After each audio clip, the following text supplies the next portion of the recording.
Atleisti kantrų skaitytojau už elementoriaus dėstymą, tačiau kur ir kuo būdamas, laukiu tavęs ateinančio iš gyvenimo prie knygos, o ne iš knygos į gyvenimą. Liudas Dovydėnas. Paskaitysiu ištrauką iš romano, iš 3 tomo Ieškau gyvenimo draugo.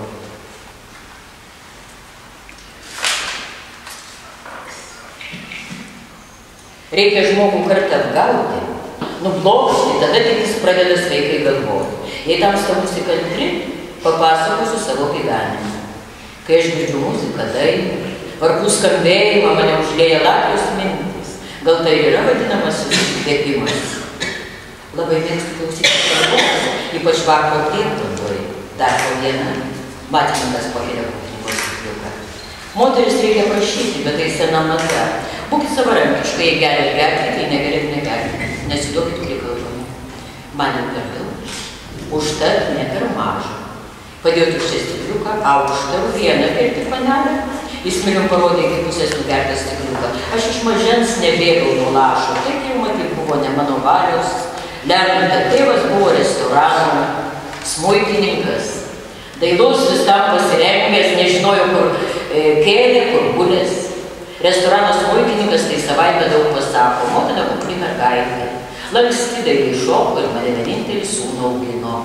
Aš buvau 12 metų, kai su tėvu grojau restorane, grojau smuiku. Tėvo troškimas matyti mane garsiu operos smuikininku, virtuozu. Ir aš rodo sakau, tau rodos norėjau būti garsiu smuikininku. O vis dėlto turėdamas 17 metų buvau sodininkystės mokykloje. Jei nelysvė su žydinčiomis gėlėmis, griežta dvarininkų drausmė aš būčiau 20 metų nesulaukęs. Ir taip iki 20 metų buvau dvaro sodininkai, eilėraščius rašiau. Svaigau mėnesienų žalsvume, bučiuodamas gėles, klaidžiu lėkų. Aš turiu būti poetas, jausmingas lyrikas. O lyrika be meilės, be moters, tai tik miške paklydusio rauda. Jis nutilo pažiūrėjęs į langą, išsėmė papirosą, galės rūkyti. Dabar ir moteris rūko, gaila, labai gaila, kai moteris nori pralenkti vyrą. Ji darosi vulgari, gyvenimo sumirkyta, kaip alyvo į baltą odą. Moteris turi būti žydinti ir visokiam nuodui trakti. Aš iš tolo bijau moterų, kurios svaigina stikliukas ir kurios per nosį išpučia dūmą. Tiesa, aš nuripau. Tada aš pamilau dvarininko dukterį, jauną, lankščią, geltonplaukę. Nėra reikalo nupasakoti, kas ji buvo, ar graži, gera, ar piktai, man buvo viskas. Aš nėriausi iš kailių, norėdamas jai patikti, siekiau jauponiškų manierių žmones. Vakariai vykdavau į klevą, iš kurio matydavau ponų valgomąjį, kiekvieną rankos mostelėjimą šypsnį ir parėsdavau kambarėlį, lygiai stovėdavau prieš veidrodį vaidinau. Piktai liūdna būdavo, kai dieną sutikęs Matildą, tai jos vardas. Sumišdavau kaip kaltininkas, nuraudęs nerasdavau žodžių. Jis šypsodavosi, kartais kokį padėką žodį pasakydavo. Gal tėvai pajuto mūsų romaną, rudenį jie nutarė išsiųsti Varšuvą. Ji tik prieš valandą man pasakė vakare išvažiuojantį. Vaikščiau šiltaberžėje prie žydinčio ramo ir stovėdamas galvojau, man tinkti. Pamačiau vietę šiltaberžį dieną, tas labai retai būdavo, ją vis sulipdėdavo toks sausas, ilgakojis pusbrolis. Buvo jau sutema, jį priejusi prie lango, ant rasotos stiklo parašė, ateik Klėtės rūsį tuojau. Pažiūrėjusi mane, nuėjo Klėtės link. Jos tėvas motina kitam šiltaberžio gale skynė gėles. Per sodą paskau prie Klėtės. Pamatęs pragaras ūkso durys įsmuko, atgaudamas kvapą. Jis stovėjo prie obuolių aruodo ir jos rinkdama. Rūsys vaisiais kvepėjo. Tu kosti augink dujas ir prižiūrėk mano kambario mirklį šį vakarą aš išvažiuoju. Ji nusigrėžė nuo manęs, mačiau kitamsiam rūsy, kaip iš rankogalio ištraukęs tėvadaitį. Kada tu grįši, Matilda? Aš iš tolo klausiu. Mūsų čia tėvas gali užtikti, įpriejusi paėmė už apsiausto atvarto, staiga pabučiavo. Aš to laišką parašysiu. Išbėgdama iš pusio pasakė, aš sugrėbėsius ranką įbrukau obuolį. Atmink, Matilda, laukia. Pro pragarės duris mačiau ją drąsodą, skubančią pažerės link. Kairė ranką geltonavo obuolį, ir pamačiau ją iš antros pusės sodo, grįžtančiai į rūmus. Vakaro tamsoje, sėdo palėtono du žibintai, kurie dingo užvažiavus už kapinių kalnelių. Po poros mėnesių gavau jos laišką, laiškas taip ir visi laiškai, o aš svaigau 14 dienų ir tai, kad buvo meilė. Turbūt tada aš nežinau. Jūs abejojat? Aš ir dabar abejojimais gyvenu. Myliu prieblandas. Man rodos, mes tik prieblandoje gyvename. Ir visas mūsų gyvenimas tik abejinga prieblanda. Iš lėto eini akmenį čiupinėjimo, lydamas, kad tai koks vertingas daiktas. Viskas siūbuojančio šešėlio slenka, nesudaužysi, nenuskubėsi. Prieblandoje viskas taip atrodo. Tai panašu į teologiją, mistiką. Šešėliais apsuptos esybės vaikšto, iš lėto. Ilgais sausiais pirštais glosto abejingumu, pilki nueina, nepasakė nei taip, nei ne. 3 mėnesius laukiau antro laiško, sulaukiau. Ir tai buvo prieblanda, rašė daug ir nieko. Graži Varšuva, daug pažįstamų, mano dovanota obuolį sudžiovinusi, taip ilgiau galėsės išbūti. Kaip ir visi atsiminimai ilgai išgyvena, beje, sumynė. Po poros mėnesių atvažiavo. Per tuos 2 mėnesių buvau pusę nakties ant ežero, buvau ir jos mėgamajam, kad žmogus. Atvirumas nuoširdumo brolis, tikrai sužavėta jo atvirumu. Gal ir taip, kai išvažiavo, aš nustebau. Jos motina tokia pat kaip duktė, tik metų skirtumas. Po pusmečio aš buvau rūmuose, iš motinos bibliotekos knygas skaičiau, gyvenau kaip mano ponas, jis buvo botanikos pelnė. Piktos moterys, kurios taip daro. Nelė pažiūrėjo netoliu atvaizdą, kabant ant sienos, kaip norėčiau būti mokslininko ar kokio rašytojo žmonių. Man ir vienamoji būtų miela galvoti apie jo darbus, kada jis nuvargęs pareigų, aš kabuoščiau. Prie lovos budėdama niekados nepriminčiau per mažo rūpinimosi manimi. Matininkas atsiduso ir pasiraidė. Nubertas smulkiomis strazdanėlėmis, putlios, gana gilios iškirpties, apnuogytos krūtys. Ir rusvus plaukus primazgyta įvairias spalvių virvelių. Net ne mergina, o mergaitė, jei negerokai atsikišęs pilvas. Panašu, kad iš čia. Po 30 turėtų išryškėti akivaizdūs pūtimo požymiai. Mano vardas Juta, linksmai sučiauška mergina, o jūsų žinau Gabrielius, tiesa? Taip, Gabrielius Aušrotas. Apie jūs man pasakė senelis. Aišku, sodininko anūkė, veikiausiai laukusi kūdikio, gal neturėsi sukiojantis. Ir jos vyras gyvenu tik su seneliu. Tarsi atspėjusi jo mintis tęsė putlė krūtė, virvelinukė. Ant jos dantus užvilgo metalinį lankelį. Va, anam gale mostelėjo į kairę pastato pusę, apkibusią tankiais vijokliais už virtuvės. Mielas gyvulys, tarė Gabrielius, delnu tapšnodamas asilo pasturgalį. Jo vardas Rodnis, tai senelio dviratis, mergina su kruzdelio ir pažastį, kitų transporto priemonių jis nepripažįsta. Netikėtai asilas pakėlė galvą, kelis kartus ir teisingai subliovė. Vasarą jam patinka maudytis. Juta ieškučių mes ėmė pirkti vandenį Roniui ant nugaros. Gabrielius pritarimai rimtelio merginą ir nužingsneko nekrūpų toliau. Paėjęs pakrantę, kad nebūtų matomas pro langus, nusmaudė ežere, nuogas ir prunksamas kaip kumeliukas. Tada grįžo į sodą. Didžioji jo dalis buvo apsėta raudonaisiais dobiliukais, kad vietomis margavo rokuotų, čiobrelių plotai.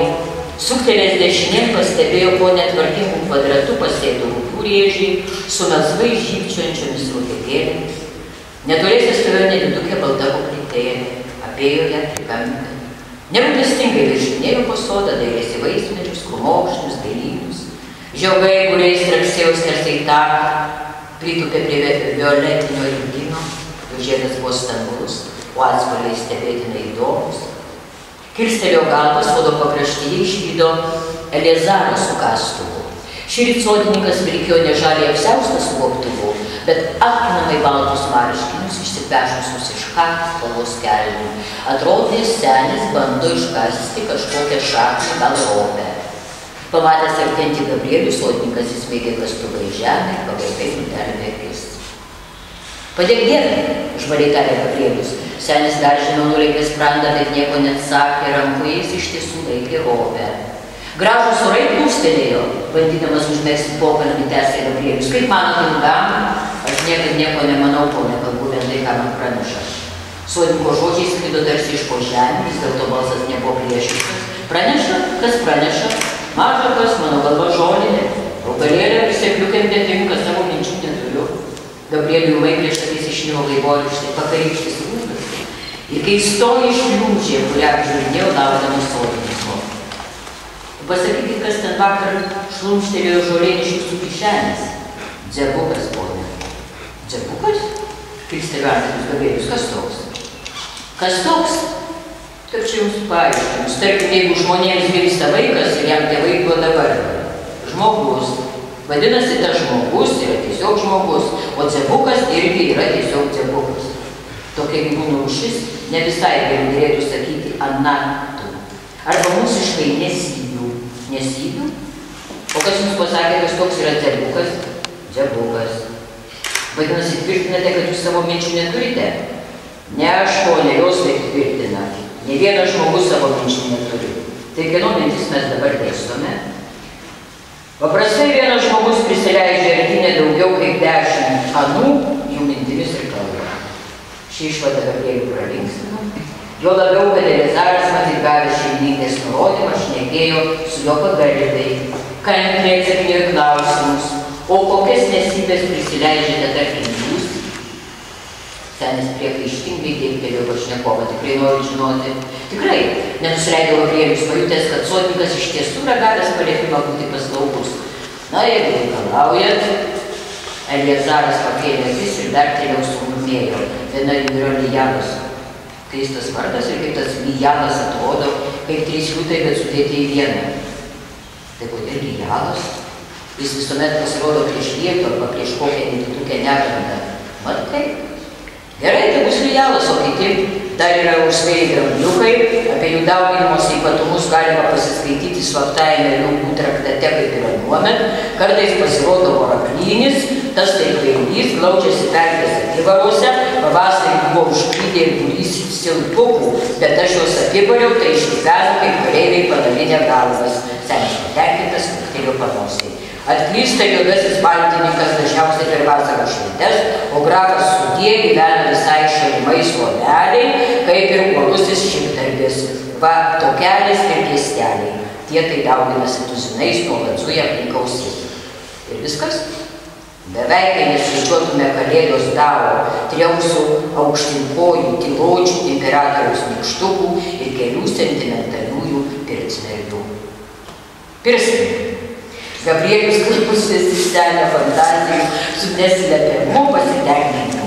Ir tada jam šovė paika mintis pasinaudoti šio nuprotėlio atvirumu ir daugiau sužinoti apie ponę M. O ką iš jų nugirdote apie namų šeimininkę? Akimojo Elezaro žvilgsnis tapo kietas.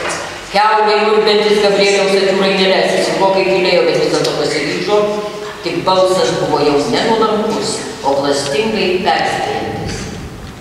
Grafas sudėminėjo, kad Maskvoje po pribėsiais jį pasimaugė vienadienį savo sūnų. Gabrieliaus nugarą nusirito šilpo bangelį, bet ne dėl senio atsakymo, veikiau dėl savo klausimo, peržengusio padarumo ribas. Apie pusiaudienį sodininkas pasibeldė į Gabrieliaus kambario duris ir mandagiai pranešė, kad šeimininkė kviečia poną Gabrielių dėlių pietų. Prisiminęs prabangią menę, Gabrielius pasigailėjo, kad neturi kostiumo. Į kuprinę paslaugomis buvo įsimetęs tik seniausius drabužius ir higienos reikmenys.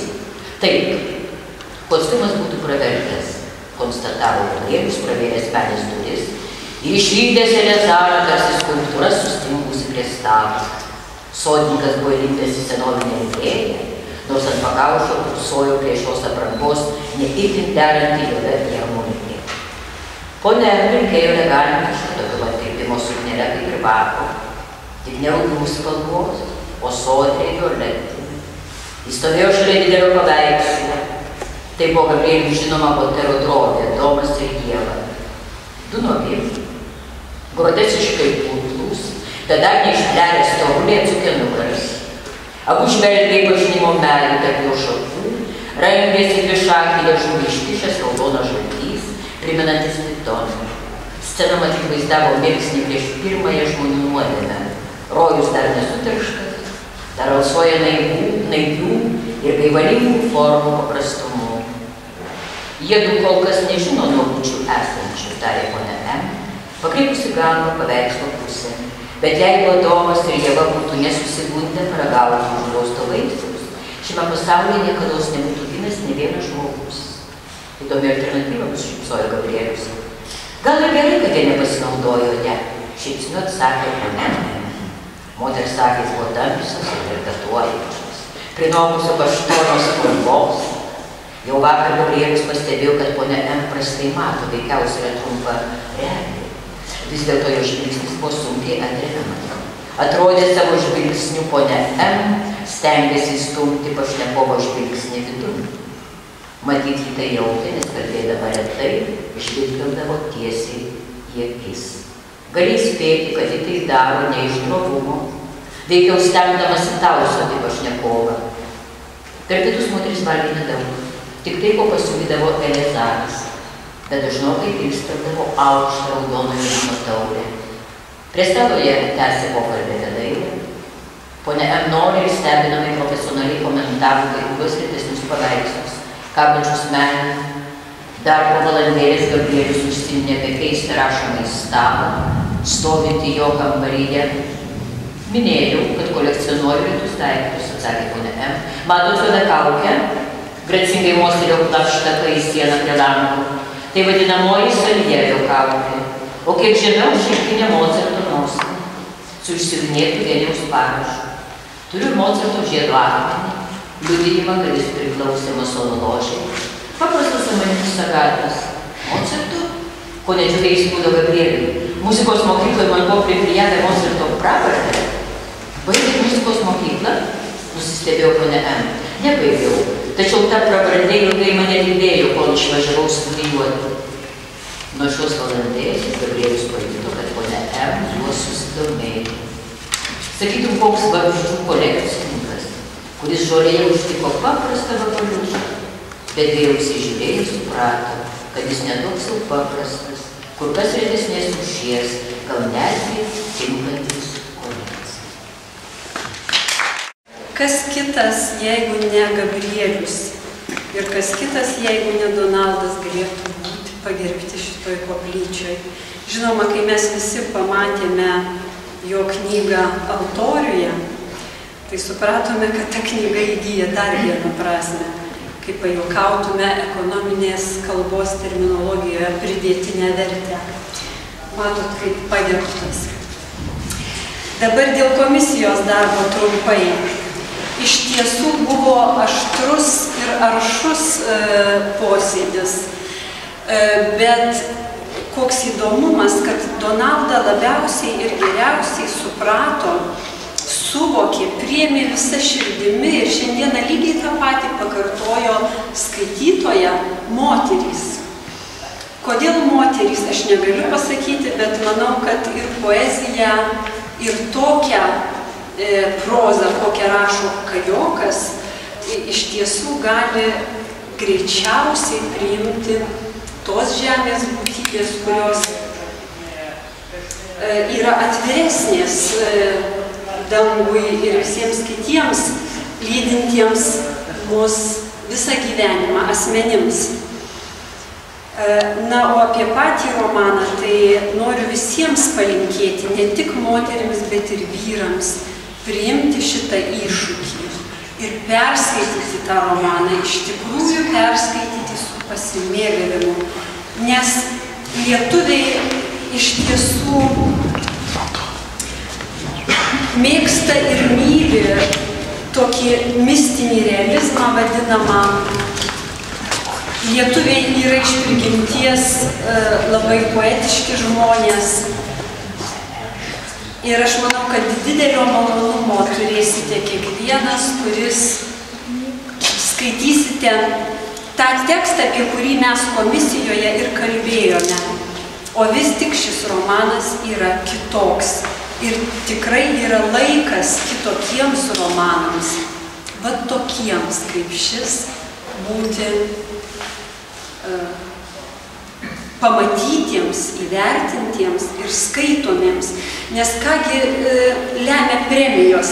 Premija be jokios abejonės yra įvardijimas, pripažinimas, bet tai yra ir dar tokia edukacinė turi vaidmenį tokį, kad paskleidžiama žinia, tai įvertinta, tai yra vertinga, imkite ir skaitykite. Tai mes labai džiaugiamės, kad tie tie kitokie ir kitaip rašantys dabar tikrai bus labiau skaitomi. Ir vienas pasidarė kaitresnis, gal aš gražiausiai jau gyvenau, bet vis dažniau akimirka trumputė apšviečia delno raukšlę, dulkių, liūtį, nelgi užkaičio mėlyną žibutį, sakyk kodėl. Aš nežinau. Pasija pagal Mariją. Aušta takas, aš. Dar viena moteris, ryšelė kvapnėja lėjai nėra, moteris už nugarus, o kas mums nuritins akmenį. Ta pat akimirksnį sustingstame iš nuostabos, akmuo nurstas nuo laidojimo angos, susižvalgiusios žengėme vidun rūsys vėsus ir tuščias. Ant pakilos, kur palikome kūną, baltoje drobulė ir sulankstytas kara. Du balandžiai, balti, suburkuoja kirstelis sparnus. Beveik palietė mūsų galvas išvasnoja į lauką, dairomis ničnieko nesuprasdamus, nerimo persimeltos atatupstos išlenkami laukan, ankstyvas saulės spindulys perveria akis, susmunku ant kelių prie kapo angos ir pravirkstu, neriškus siluetas, moterė kovergi, krūpteliu visais viduriais, bet su kokiu drąsiu ir sakau, kažkas pavogė mano viešpatį. Siluetas artėja ir turbūt sodininkas, kuris užvakar padėjo palaidoti mokytoją. Gerbiamasis, maldauju, lydama ašaras, jei tu jį išnešiai, pasakyk, kur padėjai, aš privalau jį pasiimti. O jis pažvelgia į mane ir sako, Marija, balsas, kurio nesupainiočiau su jokiu kitu, nei žemėje, nei danguje. Ragūnė, su šunku tiesdama į rankas, neliesk manęs, Marija, aš dar neįžengiau pas tėvą, verčiau eik ir pasakyk mano broliams, kad keliautų į Galilėją, ten jie mane pamatys. Ūmai ponia M pastvėrė į tos rankartės praktiškai priglaudė prie krūtinės, o į skandelę bėgau 12 pranešti šią žinią, bet jie nepatikėjo. Judas būtų patikėjęs, tik jo tarp mokytinių nebuvo. Klausyk, mažoji sesė, pasakysiu tau visą teisybę apie tavo mylimą, apie juodaplaukį barnokių vyrą, nes jis įgavo nepalaužiamą galią ir Dievo malonės. Ir tavo meilės dėka aš tai supratau tik tada, kai Jėzus išvarė iš manęs 7 demonus. Netgi žinau, kur judu susižadėjote, tai buvo prie Hamsino kelio vingio, po Tyro kelio judu prisiekėte mylėti vienas kitą iki paskutinio atodusio. Tu į skandelę ir juodaplaukis užlėjančio balso vyriokas, kurį vėliau įsivadins lygiuoju judu iš Karijoto, o po nukryžiavimo ir greitesniais vardais jūs buvot sutverti vienas kitam, tačiau likimas lėmė išsiskirti, nes Judas degte degė meilę tiesiai ir tėvynės laisvei. Netrukus prisišlėjo prie zelotų, jo gyvenimas tapo sklidinas pavojų kalavių švilpesio. Tačiau pasklidus gandui apie tikrąjį Mesiją, du zelotai pasiryžo sekti paskui Jėzų, nes patikėjo, kad vien jis gali išvaduoti mus iš Romėno jungo ir karaliauti Izraelio žemėje. Tai buvo Simonas, vadinamas Uoliuoju, ir skvarbiažvilgsnis Judas. Tuomet jūs vėliai susitiko, tu buvai tarp moterų, kurios sekė paskui Nazarietį, buvai tarp mūsų su mumis, visa širdim, visa dvasia ir kūnu. Iš pradžių tau kėlė nerimą nežabotas Judo gyvastingumas, kuris dažnai išvirzdavo net nuožmumų į viršų, bet pamažėl nuožmumas tirpo, džiaugiaisi, kad tavo išrinktai deginanti meilė tiesai virsta ir Jėzaus meilės tiesa. Taip, jo širdis dar ilgai buvo nerami, paslėpta po 7 antspaudais, o tą dieną į skandelę tavęs nebuvo tarp mūsų, tu skleidėjai žodį gretimame kaime. Tik vakarop išgirdom žinią, priešiškai nusiteikusi minia užmėtė tave mažoji sesė akmenimis. Judas iškart nuskubėjo pas mokytoją, visų kurių patraukėm į kaimą, tave suradom dar alsuojančią. Jėzus per naktį laikė tavo galvą ant savo kelią, glostydamas kraujai sulikusias garbanas, o paskui padėjo delną tau ant kaktos ir meldėsi. Ir jo akį žvelgė į tave, jo veido šviesa krito ant tavo veido. Ir tu tapai balta, ir tavo drabužis nušvito baltai. Ir tasai baltumas pranoko bet kokį baltumą. Niekas pasaulyje negalėjo būti toks baltas, kaip tavo skandelė baltumas. Mirei paryčiui. Judas įniršo. Kodėl mirei ne ant jo, ant svetimo vyriškio kelio? Kodėl mokytojas tavęs neišgelbėjo, nors jau buvo išgydęs 10 lošių, prikėlęs ne vieną mirusį, Dievaži nebuvau mačius taip įniršusio žmogaus. Kitą vakarą sustojus nakvynės Judas prisėlino prie Jėzaus snaudžiančio, o gal alyvmedžio paūsmėje nugrimdusio maldon, Jau buvo betraukęs durklą, bet mokytojas atsimerkė ir pažvelgė jam į akis, taip švelniai, taip ramiai, su tokia atjauta ir meilė, kad Judas aiktelėjo ir suklupo ir apkabino mokytojo kojas. Jėzus neištarė nė žodžio, bet nuo to vakaro Judas tapo ne tik vienu iš 12, o mylimiausiu, pasirinktuoju, iš kurio jau išrauta mirties tuštybė. Visi mokiniai tai supratome ir mes, Jėzų lydėjusios moteris. Judo įniršis buvo toks nežmogiškas ir toks stiprus, kad sugebėjo paleisti plėnėmis patys save, palikęs jau perkeistą išparę iškirti tam, kurios silpnumo valandėlę taip galingai nekentė. Ką vėliau žmonės kalbėjo apie Judą? Šventa teisybė, bet ne visai. Raštininkas Matas tai žinojo, tačiau jis privalėjo viską užrašyti taip, kaip užrašė, kad Judas liktų toks, kokį jį pažinojo visa Judėja. Klausė, ar Judas išdavė Jėzų?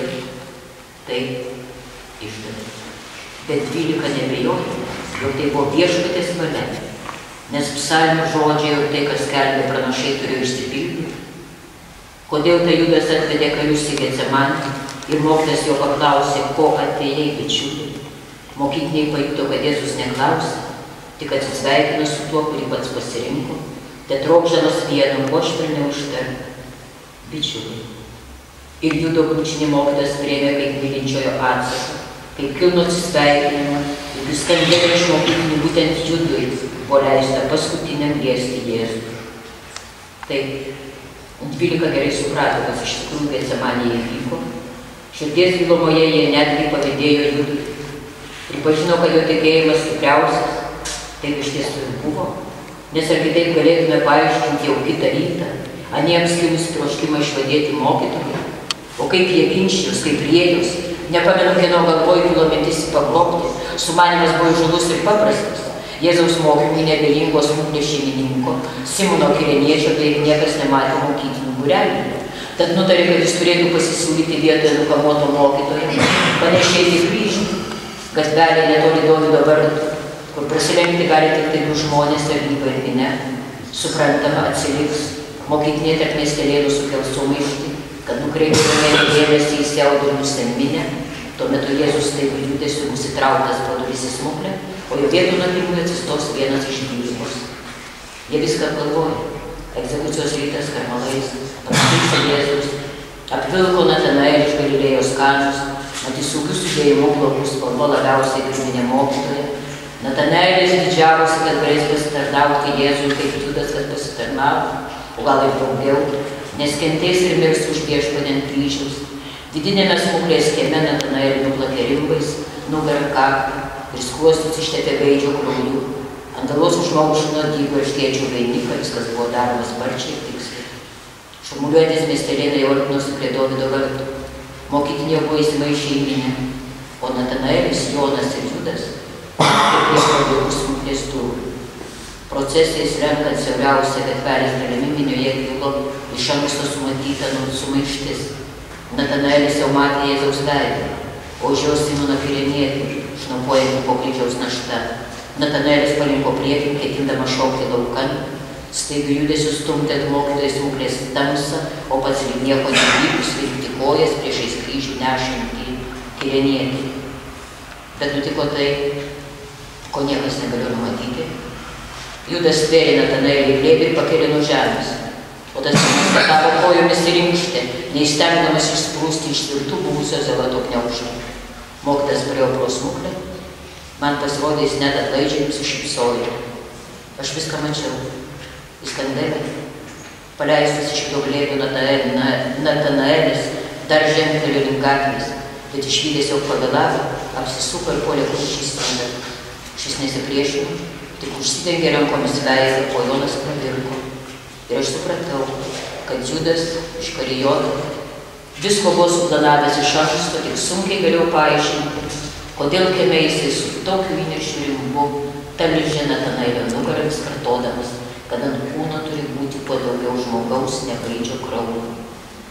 Natanaelis ilgai kumščiais daužė Judą, o kai nusilpo, su apgauto vaiko pykčiu užvožė ant galvos erškėčio vainiką ir susmuko šalia raudančio Jonui. Tada Judas atsistojo ir pasakė, jis turi būti nukryžiuotas. Kitaip jo mokymas liks tuščias. Aniedu apstulbo, o Jonas dar būčiau pravirko, tik dabar supratęs, ką jie ketino padaryti. Ir kaltino save. Ir sakė, kad jo dvasia buvo aptemus, o mintis nelabai jau sudrumstos. Mažoji skandalė. Protu jie suvokė, ką kalba Judas, tačiau širdis dar buvo nepasiruošusios priimti viso Jėzaus. Tam pasiruošęs buvo tik tai Judas. O 12, jie buvo žmonės, jiems nepatiko toks teisumas, todėl nusprendė būti budrūs ir atsargus, nesiartinti prie kalno. Tenai stovėjome vien mes, Jėzų lydėjusios moteris ir Judas iš Galilijos.